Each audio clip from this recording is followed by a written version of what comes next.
Hi! Friday evening time போல நான், பாப்பா, அம்மா 3 பேரும் கிளம்பி வண்டியூர் தெப்பக்குளம் மாரியம்மன் கோவிலுக்கு தான் வந்திருக்கோம். இந்த கோவில் மதுரையில தான் இருக்கு.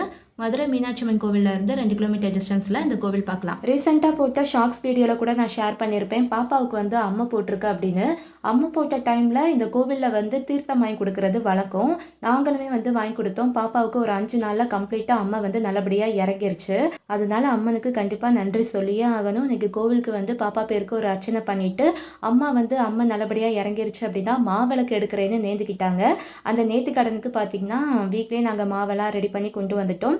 அம்மனோட சன்னதி இந்த கேட் மாதிரி காமிக்கிறேல, இதுக்குள்ள போய் தான் கருவறையில இருக்கக்கூடிய மாரியம்மனை கும்பிட்டு வெளியில வந்து சுற்றுப்பிரகாரத்துல உட்காந்து மாவிளக்கு எடுத்தோம். ஃப்ரைடேனால நிறைய பேர் வந்து மாவிளக்கு எடுத்தாங்க. கூட்டம் ஹெவியா தான் இருந்துச்சு. பொங்கல் வைக்கிறவங்க ஒரு சைடு பொங்கல்லாம் வச்சுட்டு இருந்தாங்க. நாங்களுமே வந்து கொஞ்சம் துளுமாவு, மாவிளக்கு இதெல்லாம் அங்க உள்ளவங்களுக்கு கொஞ்சம் கொஞ்சம் குடுக்கணும். குடுத்துட்டு அப்படியே கோவில்ல இருந்து வீட்டுக்கு கிளம்பிட்டோம்.